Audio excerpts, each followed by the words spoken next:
Hello, it's Joe and welcome to another Minecraft survival video.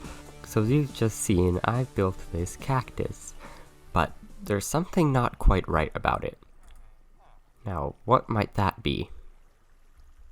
Oh right, it's bald!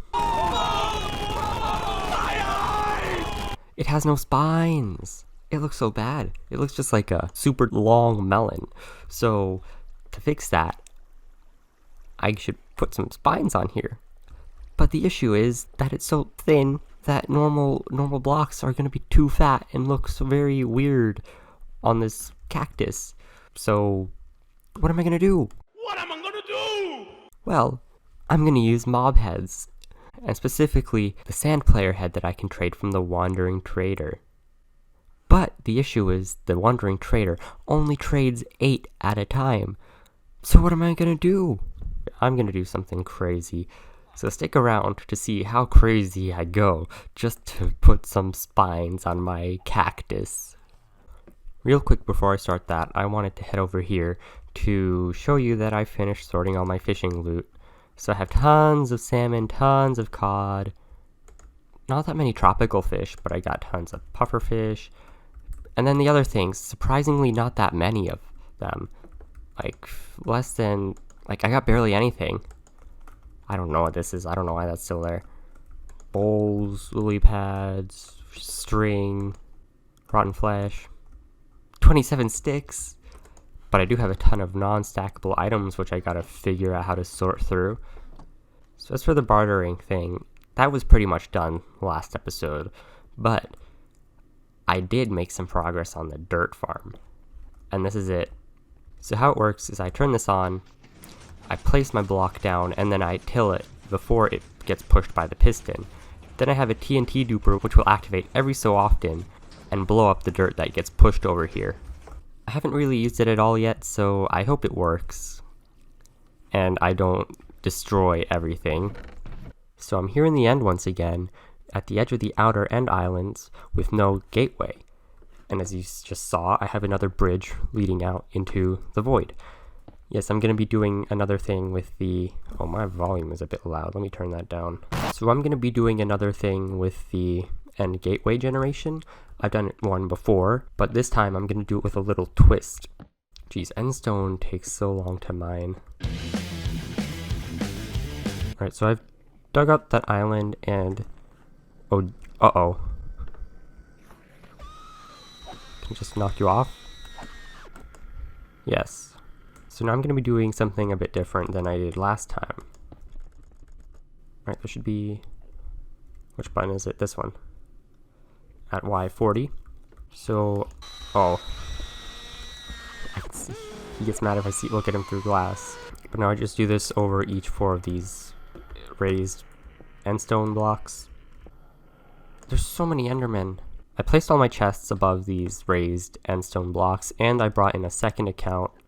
Now what I need to do is then go back to the end island and throw an item through the end gateway.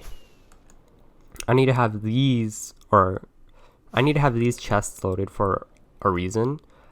I'm not really going to get too much into it. I'll leave a link in the description to a video that goes more in depth on what I'm doing, because I don't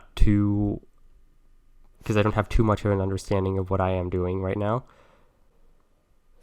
I've been at this for a while. Am I going the right way? Oh, because I'm at Y400, that's why. So now I'm here at the end gateway, and all I need to do is just throw in an item. Now if I throw an ender pearl through, we see that the end gateway spawned where the chest was. Now if I throw this through, it shouldn't go through and I should be able to pick it back up. Yes. So what I did was I deleted the tile entity of the end gateway, so now it just doesn't lead anywhere. So what I need to do next is take a hopper, place it facing into there, and then place an item in here. And you see that it made a little beam. Now if I go and throw in an item... Oh, I messed it up. You see the next end gateway spawned up there. What I want to have happen is spawn all the way over in the void. What happened was I didn't clean up my stuff. So it was like, oh, let me just spawn it on this block. So it spawned it up in the air. Alright, we're back for round 2. Alright. So that worked.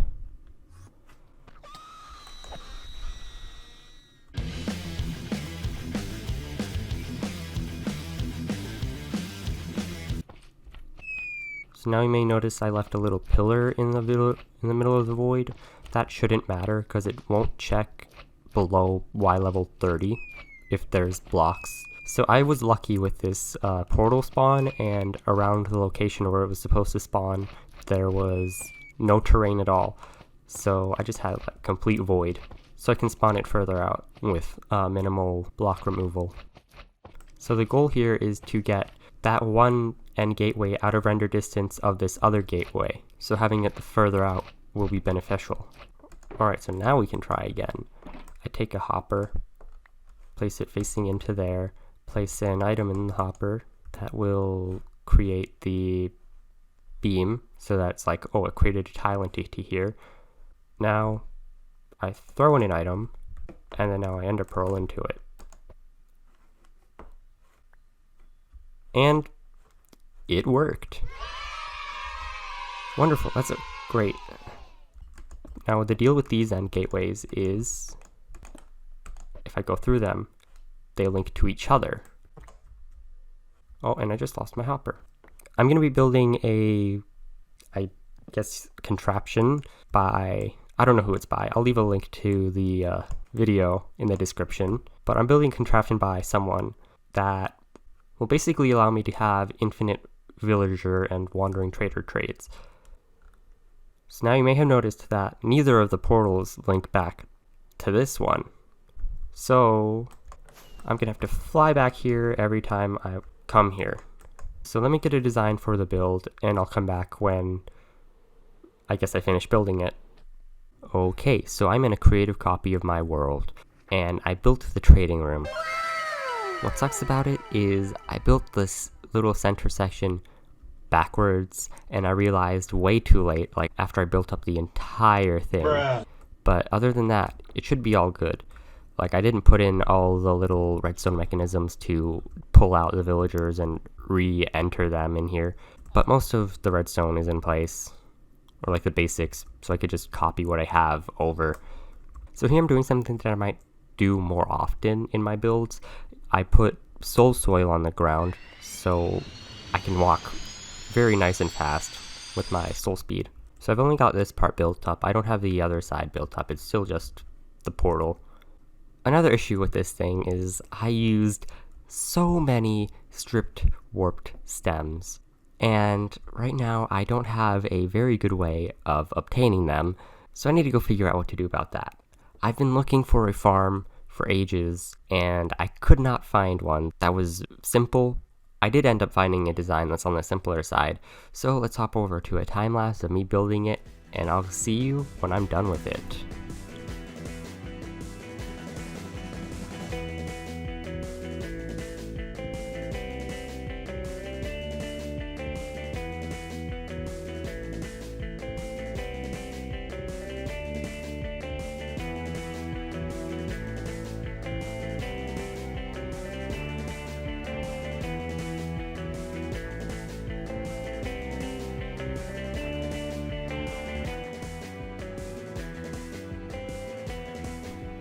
And here it is. As you can see, I did a little bit of testing to make sure it worked. I didn't do that much, I just planted a fungus. And if we head over here, I built this other thing. Let me turn it on. Oh, it's really loud in my ears. But what it does is, oh, I don't have bone meal. It's just to get the fungus that I need to grow the trees. Right, I just bone meal it, and then these blocks get pushed and all of them pop off. This is gonna be the first test. So I turn it on, and I go down in here, take one of these, plant it. It's very loud.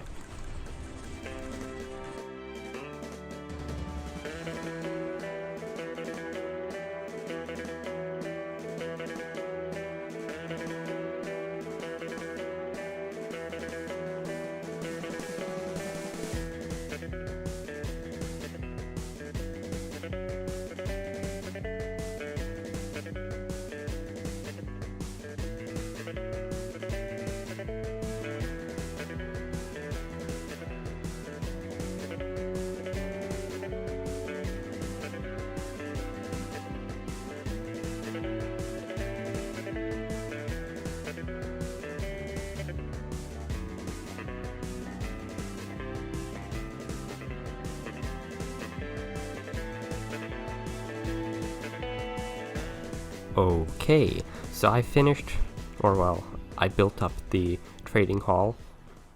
Not everything is done, like there's a hole in the roof, and I also left the best part for you.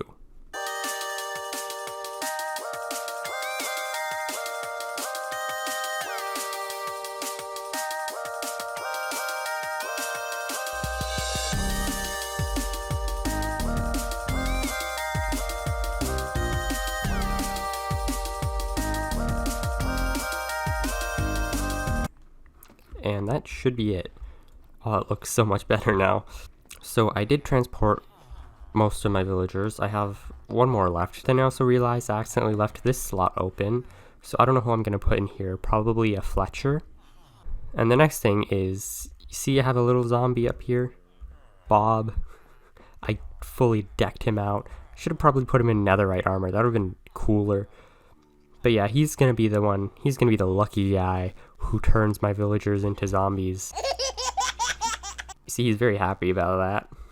Gave him a diamond sword with sharpness 5 to make the process faster. How am I going to move him now? It's a bit of an issue. If I touch... Oh, there we go. If I touched him, he had a sharpness 5 sword. He'd kill me and have thorns on all my armor. So that wouldn't be very good.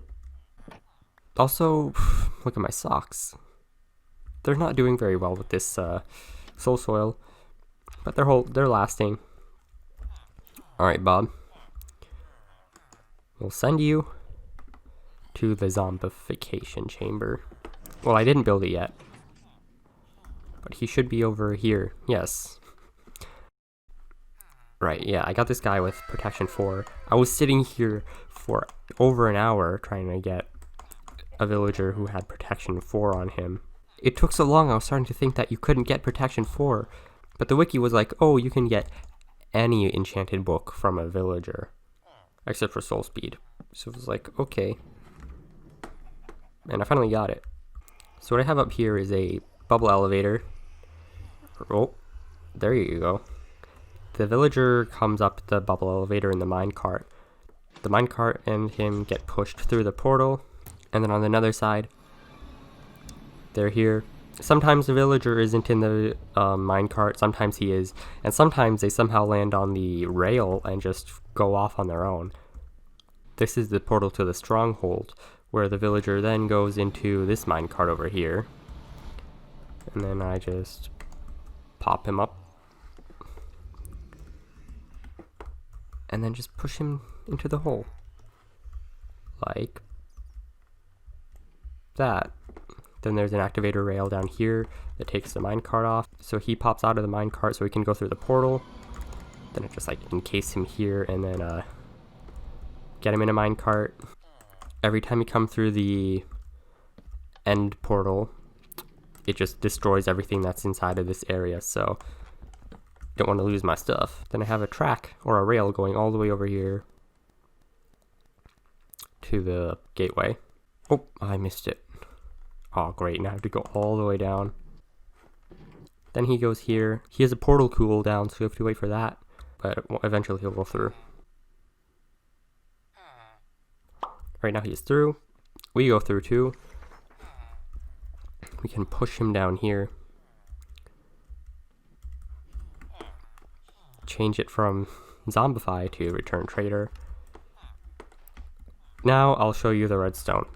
So I ended up using 2 different circuits because of directional things. Rails have directional properties. I don't know how else to say it. So this side here, you push the button that's there. It turns off this redstone torch, turns on this redstone wire, which then turns off a redstone torch which is on the back of it, or the side of this block, which is powering that block there.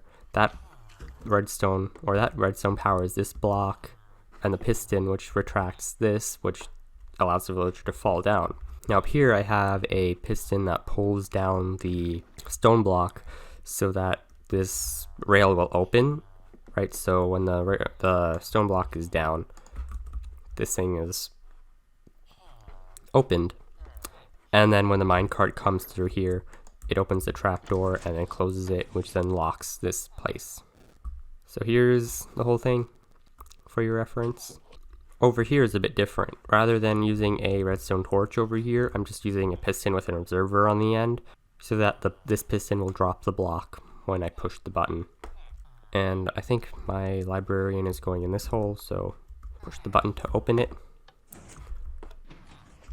and then send him on his way. So he should make his way around here and up to the top.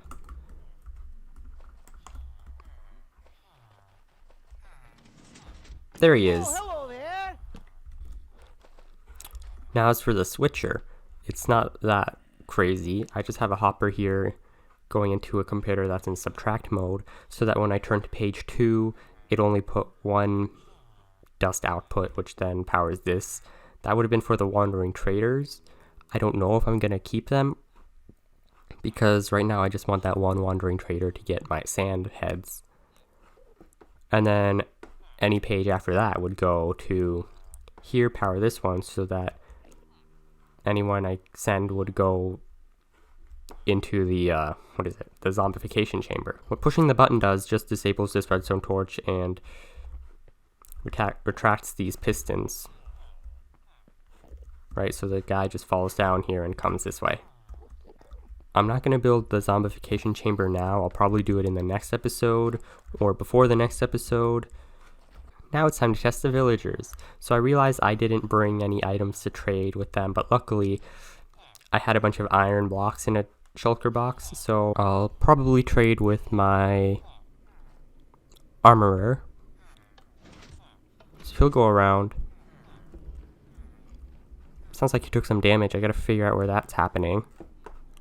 He should come up, drop down, the water catches his fall. So what I need to do is right click his thing. Now I can just trade with him. And if I go through the portal again, gotta make sure I don't get caught in this flow. Right, so I'll be facing that way. Where is it? His trade isn't locked, so great, it works. But yeah, that's it for this episode, guys. If you enjoyed it, leave a like. I tried something new with it. If you haven't noticed, I put a lot of editing into it. I had a lot of fun doing that. So, I'll see you in the next one. Bye.